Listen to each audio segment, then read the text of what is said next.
1장 1절부터 9절까지의 말씀, 제가 가진 성경 신약성경 263페이지에 있습니다. 고린도전서 1장 1절부터 9절까지의 말씀 다 찾으셨으면 한 절씩 읽도록 하겠습니다. 하나님의 뜻을 따라 그리스도 예수의 사도로 부르심을 받은 바울과 형제 소스데네는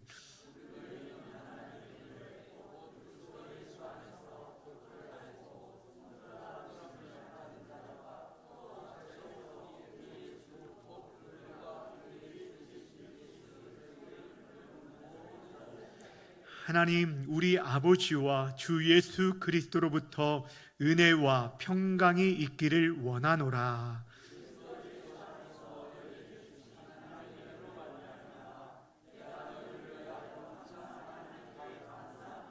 이는 너희가 그 안에서 모든 일 곧 모든 언변과 모든 지식의 풍족함으로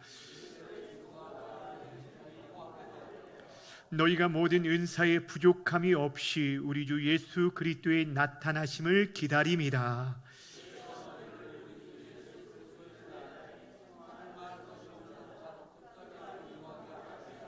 함께 읽습니다. 너희를 불러 그의 아들 예수 그리스도 우리 주와 더불어 교제하게 하시는 하나님은 미쁘시도다. 아멘.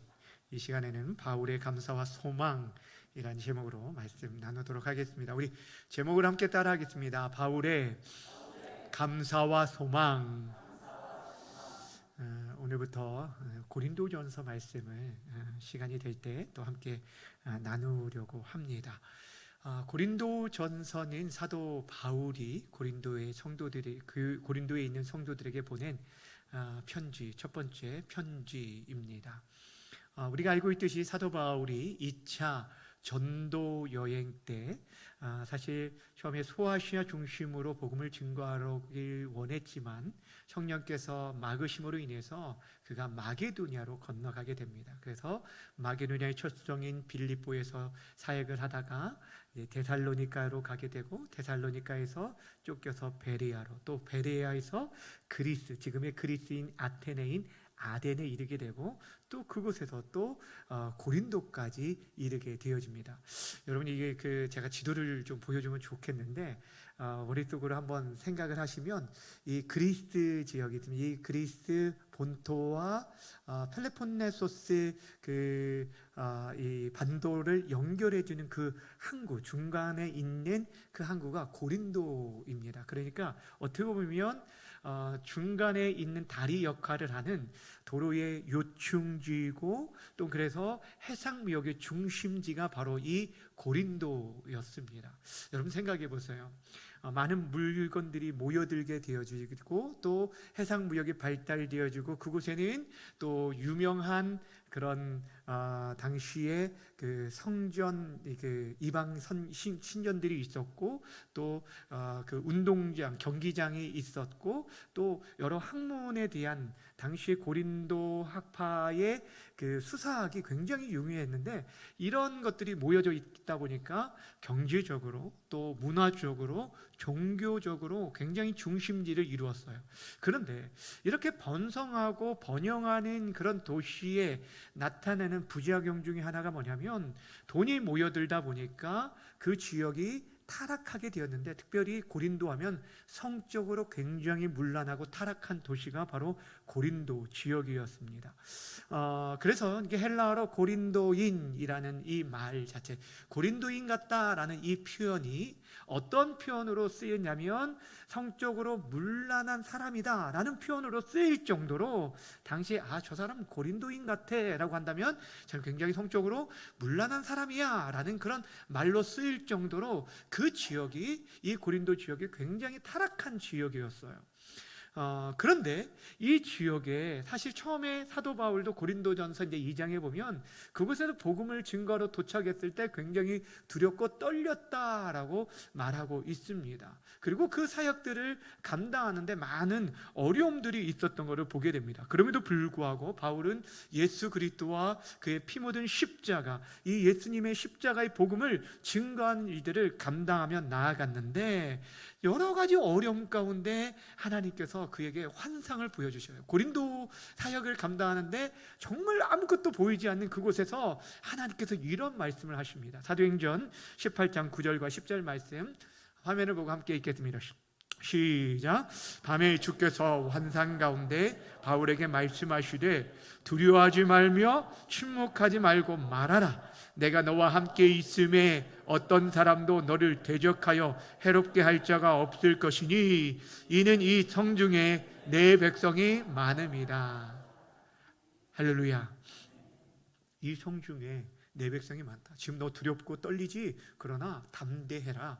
내가 너와 함께 할 것이고 너를 대적하는 자가 없게 할 것이다. 지금 계속적으로 유대인들로부터 박해, 이 핍박을 당하고 있고 어려움이 있어서 계속 사역지를 옮기고 있는데 이 고린도에서 하나님께서 그에게 환상을 보여준 것입니다. 그래서 그곳에 오랫동안 머무는데 1년 6개월이라는 기간 동안 그곳에 머물고 그곳에서 평생의 동역자를 만나게 되는데 그가 누구냐면 아굴라와 브리스길라 부부입니다. 그러니까 지금 사도 바울이 굉장히 힘들고 가장 공고한 때에 그때 하나님께서 그에게 평생의 동역자를 붙여주셨어요. 고린도에서 사역을 할 때 그 자비량으로 선교하는 그 일들을 감당할 때 천막을 만드는 같은 업에 있는 이 아굴라 부부를 만남으로 인해서 바울이 힘을 얻고 그곳에서 1년 6개월의 사역을 감당하게 되었습니다.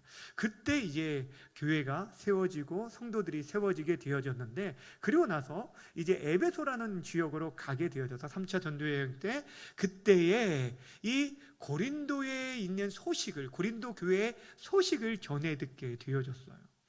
그 지도자들로 통해서 그 교회에 대한 소식을 들었는데 교회가 아름답고 든든하게 서간다는 그런 좋은 소식이면 좋을 텐데 그 교회 안에 여러 가지 문제들이 있다는 것들을 듣게 되었다라는 것입니다. 그 문제에 대해서는 이제 우리가 고린도전서를 살펴보면서 함께 나누게 되어질 텐데 이 문제에 대한 얘기를 듣고 그 문제에 대한 해결 방안으로 자신이 직접 가지 못하니까 편지를 써서 그들에게 권면해 주고 또한 그들에게 도전을 주는 그 말씀이 바로 고린도 전서의 말씀이에요. 제가 이제 시편 말씀 성전에 올라가는 노래가 끝난 다음에 어떤 말씀을 좀 같이 나눴으면 좋을까라는 생각을 하는 가운데 교회 우리가 설립 60주년을 앞두면서 교회에 대한 부분들 좀 살펴보면 좋겠다라는 생각이 들었습니다. 사실 교회론 하면은 에베소서를 우리가 들 수 있겠지만 이 고린도 교회에 나오는 사실 여러 문제들이 어찌 보면 이 시대의 모든 교회와 모든 우리 개인, 각 사람이 우리 각 개인이 주님을 모시는 성전이기 때문에 우리 한 사람 한 사람 우리 가정들 공동체 안에 사실 문제없는 가정이 없고 문제없는 개인이 없고 문제없는 교회가 없는데 그 관점에서 우리가 이 시대에 어떤 관점으로 공동체를 바라보고 또 어떤 모습 속에서 우리의 삶을 돌이켜야 할지를 함께 좀 나눴으면 좋겠다라는 그런 마음을 가지고 고린도전서를 지금 이제 묵상을 해 보려고 합니다. 그러니까 여러분들이 시간 나실 때 이 고린도전서를 한번 다 읽어보시고 오셨으면 좋겠는데 먼저 이 고린도전서에 나오는 그 문제들이 어떤 문제가 있었는지를 여러분들이 좀 알았으면 좋겠어요. 1장부터 4장까지는 어떤 문제가 나오냐면 가장 두드러진 문제였는데 고린도 교회가 분쟁이 있는 교회였어요. 그러니까 4개의 파로 나눠져서 싸움이 있었던 교회가 바로 고린도 교회였고요. 또 두 번째 나타나는 문제가 어떤 문제였냐면 음행의 문제였는데 특별히 아버지의 첩을 범하는 그런 세상에서도 없었던 일들이 공동체에 나타남으로 인해서 문제가 제기되어진 일이 있고요. 또 세 번째가 법정 송사의 문제예요. 즉 그리스도인들끼리 서로 성도들끼리 세상 법정에 고소하고 고발하는 일들이 있어서 이 일들에 대해서 가르치는 내용이 나오고 있고요. 또 네 번째 또한 이 음행에 대한 건데 여러 가지 음행에 대한 부분이 6장에 또 기록이 되어 있습니다. 그리고 다섯 번째는 결혼의 문제, 이 7장이 듣게 되는데 결혼을 해야 하는지 말아야 하는지, 독신주의 뭐 이런 것들, 그리고 또 믿지 않는 자와의 결혼을 했다면 어떻게 그 가정을 이뤄나갈지에 대한 내용들이 나와 있고요. 또 8장에는 제사, 제물, 제사드린 제물에 대한 부분들, 이 부분들에 대해서 우리 그리스도인들이 어떤 태도를 가지고 자유함을 가져야 하는지, 그럼에도 불구하고 또 바울이 보였던 태도에 대해서 우리가 나눌 수 있을 거고요. 그리고 7번째가 예배에 둘러싼 여러 가지 질서의 문제들, 우리가 예배를 하는 데 있어서 하나님께서 세우신 그 질서를 어떻게 지켜만 나가야 할지, 이 질서에 대한 문제를 다루고 있고, 그 다음에 11장부터 14장까지 좀 많은 내용이, 12장부터 14장까지가 은사에 대한 부분이에요.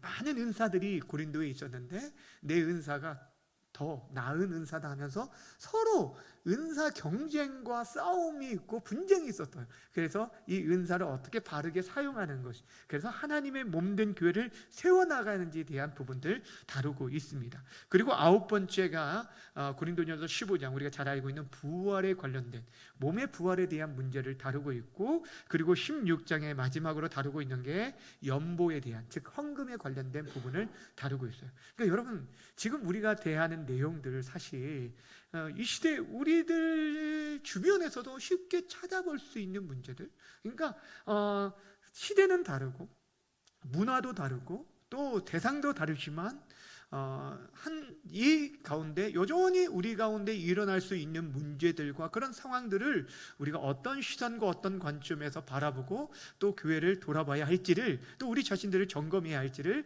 이 고린도 전서를 통해서 함께 나누려고 합니다. 사도 바울이 오늘 1절에 보면 이 고린도 교회에 이런 인사로 시작합니다. 1절 말씀 함께 읽습니다. 시작. 그리스도 예수의 사도로 부르심을 받은 바울과 형제 소스데네는, 자, 사도 바울이 자신을 뭘로 소개하냐면 그리스도 예수의 사도된 바울, 자신을 그렇게 소개를 합니다. 사도, 보내심을 받은 자, 보내심을 받은 자라는 이 사도라는 표현을 쓰고 있는데, 여러분, 사도 바울의 서신을 읽다 보면은 늘 언제나 첫 인사가 자신의 사도성에 대한 얘기를 하고 있지만, 특별히 이 고린도 교회에 이 부분을 강조하는 이유가 있어요. 고린도전서에는 그렇게 크게 부각되어 나지는 않지만 고린도 후서에 보면 이 고린도인들이 사도 바울의 사도성에 대해서 그들이 인정을 하지 않았어요. 그러니까 여러분, 지금 예수님에게 사도가 있었어요. 몇 명이었죠? 12명입니다. 12명의 사도 중에 사도 바울이 들어갑니까? 안 들어갑니까? 안 들어가죠. 그러니까 이 정통성을 의심하는 거예요. 아니, 어떻게 저 사람을 사도라고 우리가 부를 수 있냐, 저거 가짜 아니냐라고 얘기하게 되는데, 이 바울이 이 자신의 사도성에 대해서 그들이 인정해 주지 않으면 문제가 되는 게 뭐냐면, 자신이 그 전에 이 고린도에서 1년 6개월에 걸쳐서 전했던 복음 또한 그들이 인정하지 않을 수 있기 때문에 이게 굉장히 중요한 부분이에요. 그래서 사도성에 대해서 얘기하고 있는 것을 보게 되어집니다. 여러분, 당시에 사도가 되어지려면 자격으로 주어진 게 있는데, 사도행전 1장 20절 보면, 21절 22절에 보면 그 가룟 유다를 대신해 마띠아를 뽑을 때 사도에 대한 자격은 이러이러한다고 그들이 정한 게 있어요. 뭔지 한번 읽어볼게요. 자, 함께 봅시다. 시작. 우리 가운데서 올려져서 가신 날까지 주 예수께서 우리 가운데 출입하실 때 항상 우리와 함께 다니던 사람 중에 하나를 세워서 우리와 더불어 예수께서 부활하심을 증언할 사람. 예. 자, 여러분 보시면 여기서 뭘 얘기하고 있는지 아시겠어요? 그러니까 지금 이 사도라고 한다면 요한의 세례 때부터 계속적으로 그들이 함께하면서 예수님의 사역에 동참하고 그분의 죽으심과 부활을 경험하여서 그 부활을 증거해야 할 자가 바로 이 사도라는 거죠. 그것들이 인정을 받아야 하는데 바울은 사실 그런 사람이 아니에요. 그렇다 보면 자격이 없는 것이 분명할 수 있습니다. 그리고 오히려 바울은 예수 믿는 자들을 박해하는 자였기 때문에 더더욱 그럴 수 있다는 거예요. 그런데도 불구하고 바울은 누구로부터 직접 사도로 부르심을 받았냐면 예수님께서 친히 그를 다메섹 도상에서 만나주시고 그의 눈을 멀게 하셨다가 다시 뜨게 하시면서 그는 부활하신 예수님을 직접 만나게 되었어요. 그리고 이방인의 사도로 부르심을 받았다는 거예요. 그러기에 뭐라고 오늘 말하냐면 하나님의 뜻을 따라 그리스도 예수 안에 사도된 자라고 얘기합니다. 그러니까 자신을 어떻게 보면 자랑하고 드러내기 위해서 사도라는 걸 증거한 것이 아니라 결국에 자신을 부르신 분이 누구인지 그리고 그분의 이름으로 그들에게 인사하는 그런 모습을 보게 되어집니다. 그러면서 그들을 어떻게 부르는지 2절이 중요합니다. 2절 말씀 집중해서 함께 읽도록 하겠습니다. 시작. 고린도에 있는 하나님의 교회 곧 그리스도 예수 안에서 거룩하여지고 성도라 부르심을 받은 자들과 또 각 처에서 우리의 주 곧 그들과 우리의 주 되신 예수 그리스도의 이름을 부르는 모든 자들에게. 자, 지금 여러분 지금 고린도 교회에 편지를 보내면서 그들에게 뭐라고 얘기하냐면 고린도에 있는 어떤 교회라고요? 성경을 보세요. 자, 2절 보면 고린도에 있는 어떤 교회? 하나님의 교회라고 말하면서 교회가 어떤 곳인지를 얘기합니다.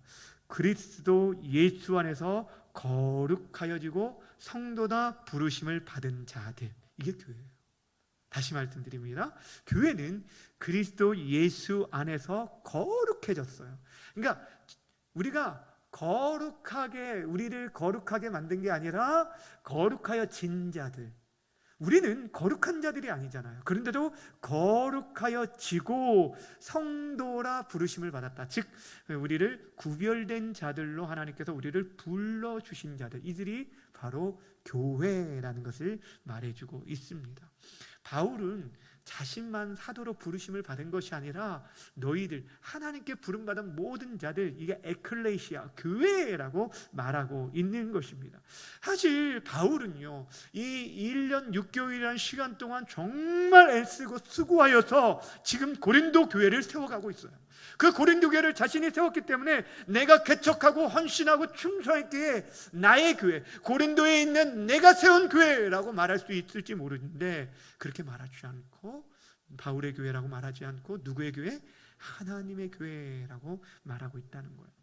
여러분, 우리가 하나님의 교회라고 하면 마음에 참 이렇게 평안함이 있어야 하는데 좀 거부감이 있는 이유는 지금 이단 안산홍 증인회가 사용하는 이단 이름이 이제 하나님의 교회이기 때문에 우리에게 거부감이 있지만 실질적으로 하나님의 교회라는 것은 하나님이 주인 되신, 하나님이 다스리고 통치하시는 하나님만 섬기는 교회를 말하는 것이기에 굉장히 그 의미가 중요합니다. 그러니까 우리는 궁극적으로 예수를 주로 고백하고 구별된 모임, 이 모임이 하나님의 교회예요. 어떤 사람도 교회에 자신의 어떤 소유권이나 어떠한 주인됨을 주장할 수 없는 거예요. 교회 주인은 오직 누구예요? 하나님이심을 우리에게 말씀해 주고 있다는 거예요. 그래서 사도행전 20장 28절에 보면 이 교회를 가르쳐 뭐라고 하냐면 하나님이 자기 피로 사신 교회라고 표현하고 있어요. 하나님이 자기 피로 사셨다. 그러니까 하나님의 것이라는 것들을 말하고 있는 것들을 보게 되어집니다. 여러분, 우리는 원래 거룩하지 않은 인생들입니다. 죄 허물로 죽은 자들이에요. 뼛속 깊이 죄성으로 가득한 인생들인데도 불구하고 예수 그리스도를 믿는 순간 그분의 의로움이 우리의 것이 되어져서 우리를 거룩하게 하시고 구별해 주셨다라고 말하고 있는 거예요. 그러니까 우리들이 얼마나 존귀한 자인지를 말해주고 있어요. 하나님이 세상으로부터, 세상에 있는 수많은 사람이 있는데 그 사람 가운데 세상으로부터 하나님의 사람들로 선택된 부름받은 백성, 이들이 바로 교회이라는 거예요. 모두를 부르시지 않았어요. 이 선택에 대한 것은 하나님의 주권에 있기 때문에 우리가 그것들에 대해서 뭐라고 말할 수 없어요. 여러분이 애쓰고 내가 결정하고 내가 내 의지로 하나님 앞에 나왔다라고 생각할지 모르지만 그 모든 것이 하나님의 주권 안에 있었고 하나님이 여러분들을 그 세상에서 선택해 주셨다는 거예요. 그래서 골로새서 1장 13절에 보면 교회에 대해서 이런 얘기를 합니다. 자, 한번 골로새서 1장 13절 13절 함께 읽겠습니다. 시작. 그가 우리를 흑암의 권세에서 건져내사 그의 사랑의 아들의 나라로. 여러분 보세요. 지금 어떻게 해요? 우리를 흑암의 권세에서 건져냈어요. 그래서 어디로 옮겼다고요? 그의 사랑의 아들의 나라, 하나님 나라로 옮김받은 자들이 바로 누구라는 거예요? 교회라는 거예요. 그러니까 하나님 아들의 나라로 옮겨진 새로운 백성의 무리, 그게 바로 교회예요. 얼마나 존귀합니까? 그 영광스러운 교회. 근데 그 하나님의 교회, 지금 어디 교회를 지금 하나님의 교회라고, 이런 영광스러운 교회라고 부르고 있어요? 고린도 교회를 가리켜서 이는 고린도에 있는 하나님의 교회다. 우리 눈으로 볼 때는 제 앞에서 미리 앞으로 이루어질 10가지의 그 문제에 대한 부분을 여러분에게 말씀드렸던 이유가 뭐냐면, 사실 우리 생각할 때 어떻게 이게 교회라고 할 수 있지? 라고, 이런 것은 세상에도 있을 수 없는 일인데 라고 생각하는 그런 교회를 하나님께서 뭐라고 하냐면, 지금 사도 바울을 통해서 이건 내 교회야, 하나님의 교회야 라고 말하고, 내가 그래도 저들은 지금 더럽고 연약하고 흠이 있고 부족함이 있어도 내가 선택한, 내가 부른 거룩한 성도야 라고 지금 말하고 있다는 거예요. 여러분, 이것이 은혜이지 않습니까? 저는 이게 우리가 이 땅 가운데서 회복해야 할 공동체성이라고 생각합니다. 우리의 정체성이라고 생각합니다. 사실 교회에 대한 지금 비판들, 그래서 조롱하고 비판하는 일들이 너무너무 많은 가운데 우리 그리스도인들조차 교회에 대한 부분들의 자긍심들을 많이 잃어버리고 있는데, 근데 사랑하는 여러분, 우리가 흠이 있고 연약할지라도 여러분, 이미 하나님 나라의 왕자된 자들이 옷이 더럽혀졌다고 그 왕자의 그 자격을 잃어버린 것이 아니라는 거예요. 분명 우리가 하나님의 백성이 되었기에 그 백성다운 거룩함과 진실함과 선함과 또한 의로움들을 나타내야 하지만, 빛과 소금된 역할들을 나타내야 하지만, 그렇지 못하고 아직까지는 덜하지고 여러 가지 부족함이 있을지라도 하나님께서 이미 우리를 선택한 거룩한 교회라는 그 의미를 우리가 다시 한번 회복해 나아가야 한다는 거예요. 따라합시다. 우리는 하나님의 교회입니다. 아멘이십니까? 이것들을 잃어버리지 말아야 돼요. 누가 뭐라 해도 하나님께서 저와 여러분을 선택하여 주셨고, 예수 그리스도를 온전히 믿는 그 믿음으로, 그 하나로 인해서 우리를 거룩하게 세워주셨다라는 거예요. 그런 관점에서 사랑하는 여러분, 우리가 우리 교회 공동체를 바라볼 뿐 아니라 동일하게 다른 건전한 이단이 아닌 건전한 복음주의 교회들을 그런 시선으로 바라봐야 돼요. 우리가 이웃 교회들에 대한 소식들을 들을 때 사실 그리스도 안에서 정말 아름답게 성장하고 있다는 소식들을 들으면 우리가 함께 기뻐하고, 또 그것들이 우리에게 도전이 되어져서 또 함께 분발해서 하나님의 큰 우주적인 교회를 함께 세워나가야 하는데, 때로는 그렇게 좋지 못한 소식들도 우리에게 들려줄 수 있다는 거예요. 그럴 때는 우리가 그들에 대해서, 그 교회에 대해서 정죄하고 판단하고 그렇게 말할 것이 아니라, 오히려 우리는 겸손하게 주의 은혜를 구하고 그 교회들의 회복을 위해서 기도해 주어야 한다는 거예요. 이것이 진짜 하나님이 기뻐하시는 성도된 자세임을 기억하시기를 바랍니다. 사랑하는 여러분, 사도 바울이 그들에 대해서 얘기하면서 교회가 이러한 곳이다, 그러면서 교회를 바울이 또 얘기를 합니다. 보세요. 2절 마지막에 예수 그리스도의 이름을 부르는 모든 자. 그게 뭐라고 말하냐면, 이렇게 지금 2절에 후반절에 이렇게 말해요. 우리의 주, 곧 그들과 우리의 주 되신 예수 그리스도. 자, 보세요. 우리의 주라고만 하지 않아요. 우리의 주, 곧 그들과 우리의 주 되신 예수 그리스도의 이름을 부르는 모든 자라고 말하고 있어요. 그래서 여러분, 우리 교회, 우리 구역, 우리 목장, 우리 목장이 없죠. 우리 전도회, 이렇게 갇혀 있으면 안 돼요. 정말 교회 전체를 볼 수 있는 안목을 가져야 할 뿐 아니라, 정말 우주적인 교회, 하나님이 주인 되시는 그런 우주적인 교회를 우리가 바라보고 그렇게 함께 하나님 나라를 이루어 나가야 한다는 거예요. 그런 교회를 향해 사도 바울이 3절에 보면 이렇게 축복합니다. 3절 말씀 함께 읽습니다. 시작. 우리 아버지와 주 예수 그리스도로부터 은혜와 평강이 있기를 원하노라. 아멘. 무엇이 있기를 원한다고요? 은혜와 평강이 있기를. 은혜와 평강. 그러니까 교회되는 그 은혜들을 사실 우리들이 만날 때마다 우리가 전해야 할 게 바로 이거예요. 하나님과 그리스도의 이름으로 서로에게 하나님의 그 은혜와 평강이 있기를 축복하는 것. 그 은혜가 임할 때 우리 안에 평강이 있는. 여러분, 교회가 평안하다라는 것은 아무런 문제가 없는 걸 인간의 노력으로 애쓴다고 이루어질 것 같나요? 아니에요. 왜냐하면 교회 자체, 사람이 모인 곳, 앞에서도 말했지만 사람이 모인 곳에는 문제가 없을 수가 없습니다. 가정도 마찬가지죠.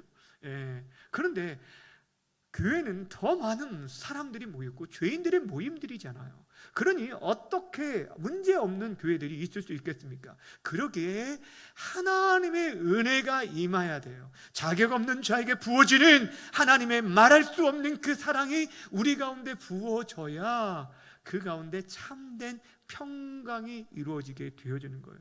제가 늘 교회 안에 평강을 위해서 저는 많이 기도해요. 다른 어떤 것보다 저에게는 이 교회 오기 전부터 사실 이 교회에 대한 소식을 듣고 제 마음 가운데 가장 많은 기도가 사실 그거였어요. 하나님, 교회 성도들 안에 정말 그리스도의 은혜로 덮어주셔서 서로가 그 은혜로 바라보고 축복해서 그 평안이 흘러갈 수 있게 해주십시오. 사랑하는 여러분, 이 기도가 여러분의 기도가 되어지고 여러분이 만나는 사람들, 구역 식구들이든 여러분의 가족들이든 우리 이웃들에게 그 그리스도의 은혜와 평강을 전할 수 있는 우리 모두가 되어지길 주님의 이름으로 축원합니다. 여러분, 이렇게 지금 이제 사도 바울이 교회에 대한 인사를 마친 후에 곧바로 고린도 교회에 대한 감사의 대함을 이렇게 증거합니다. 4절부터 7절까지 좀 길지만 4절부터 7절까지 함께 읽겠습니다. 시작. 그리스도 예수 안에서 너희에게 주신 하나님의 은혜로 말미암아 내가 너희를 위하여 항상 하나님께 감사하노니 이는 너희가 그 안에서 모든 일 곧 모든 언변과 모든 지식의 풍족함으로 그리스도의 증거가 너희 중에 견고하게 되어 너희가 모든 은사의 부족함이 없이 우리 주 예수 그리스도의 나타나심을 기다립니다. 아멘. 지금 사도 바울이 고린도 교회에 대해서 항상 감사하다라고 얘기를 하고 있어요. 아니, 지금 여러분 왜 지금 편지를 쓴다고 했죠? 고린도 교회에 대한 여러 가지 문제를 듣고 그 문제에 대해서 어찌 보면 그들을 책망하기 위해 쓰는 거잖아요. 그렇다면 저 같으면 처음부터 너희를 왜 그랬느냐, 내가 너희 그렇게 가르쳤느냐 하면서 막 역정을 내었을 것 같은데 사도 바울이 먼저 하나님의 은혜로 말미암아 항상 너희에 대해서 감사한다라고 얘기해요. 너희에 대해서. 하나님, 여러분 생각해 보세요. 어떻게 감사할 수 있을까요? 내가 어떻게 너희를 지금까지 키웠는데, 우리가 자녀 들을 때 얘기하잖아요. 내가 어떻게 너 위해서 했었는데, 그렇게 하면서 속상할 때 우리가 얘기하잖아요. 근데 어떻게 감사할 수 있냐는 얘기예요. 근데 그럼에도 불구하고 그들 안에 하나님의 은혜가 끊임없이 나타나게 되었다는 걸, 하나님 그들을 버리지 아니하고 그들에게 그 은혜로 인해서 모든 은사를 주셨는데 언변과 또한 여기서 뭐라고 얘기해요? 모든 지식. 그래서 그들이 그리스도의 증거가 너희 중에 견고하게 되어졌다는 거예요. 견고하게 되어졌을 뿐 아니라 그리스도께서 오실 것들을 기다리는 자들이 되었다는 거예요. 여러분, 지금 그들은 여전히 부족합니다. 그들 안에 다툼이 있습니다. 분쟁이 있습니다. 그들 안에 여러 가지 어려움들이 있습니다. 분쟁도 있고 싸움도 있고 또 서로가 은사를 가지고 막 이렇게 함께 자기를 드러내려고 하나님의 영광보다 자기를 드높이기 위해서 이렇게 하는 것들을 보여주는 거예요. 그럼에도 불구하고 여전히 그들의 중심 가운데는 오실 예수님을 바라보고 있는 그 은혜를 하나님께서 주신 것들에 대해서 감사해 여기고 있는 것을 보게 됩니다. 그러니까 그들에게 못하는 것 10가지를 본 것이 아니라 하나님께서 그들에게 주신 그 은혜 한 가지, 그래서 여전히 하나님을 바라보고 오실 예수 그리스도를 바라보는 그 귀한 것들을 보고 정말 정말 감사한다라는 그런 얘기를 하는 걸 보게 돼요. 여러분, 이것이 얼마나 귀한지 모르겠어요. 사실 그 뒤에 가면 그 은사들 때문에 분쟁이 있고 서로 경쟁하고 다툼이 있었기 때문에 이 은사에 대해서 뭐라고 할 것 같은데, 그렇지 않고 오히려 본질적인 은사의 궁극적인 목적들을 사도 바울은 너무너무 잘 알기 때문에 그 은혜들을 너희들이 끝까지 견고하게 붙잡고 나아가면 하나님의 회복하심이 있을 것을 믿었기 때문에 그들에게 대해서 감사한다라고 말하고 있는 걸 보게 돼요. 저는 여러분, 이 바울이 고린도 교회 편지를 쓰면서 저들에 대해 얼마나 큰 사랑을 가지고 있었는지에 대한 그런 마음을 한번 생각을 해봤어요. 1년 6개월이라는 사역을 했기 때문에 정말 힘들게 사역을 했고 그들이 세워졌기 때문에 그들에 대한 마음을 놓지 않을 수 없었겠지만, 지금 에베소에서 사역을 하고 있어요. 3년 동안, 제일 오랜 기간 동안 3년 동안 에베소에서 사역하고 그곳에서 매일 두란노 서원에서 사람들을 가르치는 일들을 감당했기 때문에 매우 분주했을 텐데도 불구하고 그들에 대한 마음들을 여전히 갖고 있었다는 걸 몰라요. 결국에 저들에 대해서 항상 감사했다라는 것은 결국에 항상 저들을 위해서 기도하였다는 것들을 보여주고 있어요. 여러분 잘 보세요. 지금 4절에 다시 한번 보세요. 그리스도 예수 안에서 너희에게 주신 하나님의 은혜로 말미암아 내가 너희를 위하여 항상 하나님께 감사하노니, 항상 하나님께 지금 감사한다는 것은 늘 기도하고 있기 때문에 그렇게 감사의 고백을 하고 있었던 것을 보게 되는 거예요. 여러분, 이게 너무너무 귀하잖아요. 바울은요, 떠나 있었지만 그들에 대한 그런 기도가 끊임없이 있었어요. 그 연약한 자들 한 번 만나고 끝나는 게 아니라 그들과 함께 했던 시간들을 귀하게 여기고, 그들이 지금 다른 곳에서 사역을 하고 있고 다른 곳에서 지금 있지만 그는 여전히 그들을 품고 기도했던 모습을 보게 됩니다. 마치 사무엘이 이스라엘 백성들을 향해서 내가 너희를 위하여 기도 쉬는 죄를 범치 않겠노라고 말했던 것처럼 계속적으로 끊임없이 기도하며 나아갔던, 그러기에 그 안에 감사의 제목을 더 발견했던 걸 보게 돼요. 저는 이것이 참 귀하다고 생각을 해요. 우리가 자녀들 양육하는 데 있어서 그렇잖아요. 사실 뭐 화가 나면 이게 그 자녀 훈육하는 일에 대해서, 자녀를 훈육하는 일에 있어서 굉장히 그 전문가들이 강조하는 것이 뭐냐면 두 가지예요. 두 가지 뭐냐면, 첫 번째는 감정으로 처음 대하지 말라는 게, 감정으로 막 소리 지르고 화내고 그렇지 말라는 거예요. 감정으로 대하지 말라. 그리고 두 번째는 저들의 끝까지 소망을 끈을 놓지 말고 저들에게 체벌을 하더라도 그렇게 하라는, 이 두 가지를 얘기를 꼭 하거든요. 근데 오늘 사도 바울은 보면 자녀를 키워본 적도 없는데도 불구하고 그런 아비의 마음, 어비의 마음으로 다가가는 것들을 보게 돼요. 그들에 대해서 다그치기 전에, 혼내기 전에, 이제 그 다음에 이제 끝나자마자 9절 다음에 이제 10절 곧바로 나가자마자 너희 안에 이런 소식을 내가 들었다. 분쟁에 대한 얘기를 쭉 하게 되어지지만, 그런데도 불구하고 그 전에는 먼저 하나님께 대한 감사에 대한 얘기를 하는 거 보면 하나님의 그 은혜가 너희 안에 여전히 있기에 너희는 여전히 소망이 있다라는 것들을 얘기하고 있어요. 그래서 궁극적으로 그 소망을 잃지 않고 있고, 그 소망이 너희에게 있다기보다는 신실하신 하나님으로부터 비롯된다라는 얘기를 이제 8절과 9절에서 얘기합니다. 8절과 9절을 함께 읽겠습니다. 시작. 주께서 너희를 우리 주 예수 그리스도의 날에 책망할 것이 없는 자로 끝까지 견고하게 하시리라. 너희를 불러 그의 아들 예수 그리스도 우리 주와 더불어 교제하게 하시는 하나님은 미쁘시도다. 아멘. 여러분, 하나님이 신실하신 분이라는 얘기를 해요. 하나님은 그 약속하신 바에 대해서 반드시 지키시는 그런 성실하신, 신실하신 분이시다. 그러기에 너희와 약속을 하고 예수 그리스도를 통해서 이제 하나님께 나아갈 수 있는 길을 열어서 그 깊은 교제를 하게 만드셨다라고 하면서 어떤 얘기를 하냐면, 보세요. 주께서 너희를 우리 주 예수 그리스도의 날에 책망할 것이 없는 자로 끝까지 견고하게 하시리라 라고 얘기하잖아요. 이게 무슨 말입니까? 끝까지 견고하게 하시리라. 한마디로 하나님 너희를 포기하지 않았다라는 얘기를 하는 거예요. 이것이 그들에게 진정한 소망이에요. 너희들에게 여러 가지 문제, 이런 얘기를 내가 들었다, 익히 들고 알고 있는데, 그런데 너희들에게 있어서는 여전히 하나님 너희를 포기치 않고 있기 때문에 너희들을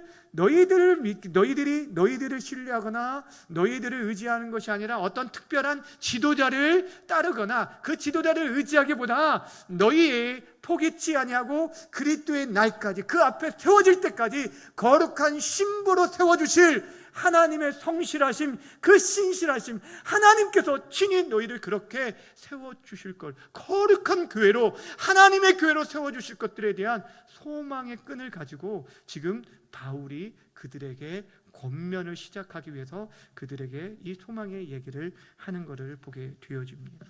사랑하는 여러분, 주님의 날, 주 앞에 서는 날, 착하고 충성된 종이라고 칭찬하실 그 날들을 바라보도록 견고하게 붙들어 주실 것을, 하나님께서 너희들을 붙들어 주실 것을, 우리가 그리스도 안에 있으면 때로는 하나님께서 우리를 격려하시기도 하고 때로는 책망하시기도 하고 연단하시기도 하고 여러 방법들을 통해서 우리들을 상황과 환경 속에서 우리를 훈련시키시는데, 그런데 궁극적으로 지금 여기서 말하는 것은 야 너희들 잘 될 거야, 할 수 있어 하면 돼, 해보자, 이 얘기가 아니잖아요. 너희들이 할 수 있어 해보자가 아니라 하나님께서 그렇게 해주실 거야. 너희들 하나님을 믿으라는 거예요. 예수 그리스도. 여러분, 그래서 오늘 성경을 1절부터 9절까지 보세요. 예수 그리스도, 그리스도에 대한 이름이 계속 반복되는, 1절부터 9절까지 끊임없이 나오는 건 뭐냐면 자신을 사도로 부르셨고 또한 하나님의 교회로 세우신, 그리고 은사와 은혜를 주신, 그리고 경구에 하나님 앞에 세워주실 것들, 이 모든 것들이 누구를 통해서 이루어지냐면 예수 그리스도를 통해서 이루어질 것들에 대해서 말씀하고 있는 거예요. 사랑하는 여러분, 교회의 회복과 교회의 세워짐은 다른 어떤 것이 있는 게 아니에요. 저와 여러분들이 누구 안에 있을 때요? 예수 그리스도 안에 있을 때. 여러분, 정말 예수 그리스도 안에 저와 여러분들이 서 있게 되어진다면 여러분, 교회가 세워지고 여러분 자녀들이 세워지고 가정이 세워지고 이 나라 이민족이 국권이 세워지게 될 것입니다. 하나님께서 그 일들을, 우주적인 교회를, 지금도 이 한국 교회가 참 연약한 가운데 있지만 여러분, 저는 그 하나님께서 지금도 여전히 기도하는 교회들을 통해서, 한국 교회를 통해서 일하실 것을 믿습니다. 우리가 정말 깨어 있어서 그 일들을 감당한다면 하나님께서 그 일들을 이루어 주실 것입니다. 비록 고린도 교회 안에 다양한 문제로 말미암아 어려움이 있었지만 교회의 주인 되셔서 은사를 베푸시고 풍성히 베푸시고 끝까지 견고하게 하실 주님으로 인해서 교회가 회복되어질 것에 대한 소망의 끈을 놓지 않고 사도 바울이 권면하는 걸 보게 됩니다. 여러분은 자녀들에 대해서 그런 소망들을 가지고 그런 말로 그들을 위로해 주시고 격려해 주시길 바랍니다. 너 진짜 이러면 안 된다고 막 그냥 다그칠 게 아니다. 너는 뭐 이렇게 부정적인 말 이런 게 아니라 하나님께서 붙들어 주실 거라는, 하나님께서 함께 해 주실 거라는, 그리고 하나님께서 일하여 주시면 그 모든 상황들을 역전시킬 수 있는 능력이 하나님이신 것들을 여러분 계속적으로 선포해 주시길 바랍니다. 그들이 예수 그리스도 안에 있을 때, 그리고 이미 하나님께서 그 작은 믿음, 연약하고 지금은 부끄러운 모습들이 있을지라도 하나님께서 그들을 거룩한 백성, 불러주신 하나님의 사람들이라는 것들을 그들이 기억하게 되어진다면 여러분, 반드시 그 사랑하는 자녀들 돌아오게 되어질 거고 우리와 함께 아름다운 공동체를 이루게 되어질 것입니다. 그 소망의 끈을 가지고 사랑하는 자녀들에게 권면하시고 그리스도의 이름으로 그들을 위해서 기도해 주시길 주님의 이름으로 부탁드립니다. 그리하여 교회가 정말 아름답고 더욱더 든든하게 세워져 갈 수 있는 그 일들을 감당하는, 주님 오실 때까지 그 일들을 감당하는 하나님의 교회, 우리 중앙교회가 되어지기를 주님의 이름으로 간절히 축원합니다. 기도하겠습니다. 이제 우리 함께 기도할 때 하나님, 우리가 바로 교회임을, 우리가 하나님의 교회임을 잊지 않게 해 주시옵소서. 거룩하여 졌고 또한 성도로 부르심을 받은 이 놀라운 특권들을 우리들이 기억하고 또한 하나님의 은혜로 인해서 지금도 하나님의 그 은사를 우리에게 거두지 아니하시고 그 성령의 은사를 거두지 아니하시고 여전히 교회를 지금도 힘들고 어려운 지금까지의 시간들 잘 이겨내고 60년이라는 시간 동안 이 교회를 붙들어 주신 것처럼 주님 오실 때까지 이 일들을 계속적으로 감당하시고 감당할 수 있는 교회적 사명 감당하는 우리 교회가 되게 해달라고 이 시간 함께 기도하며 나아가도록 하겠습니다.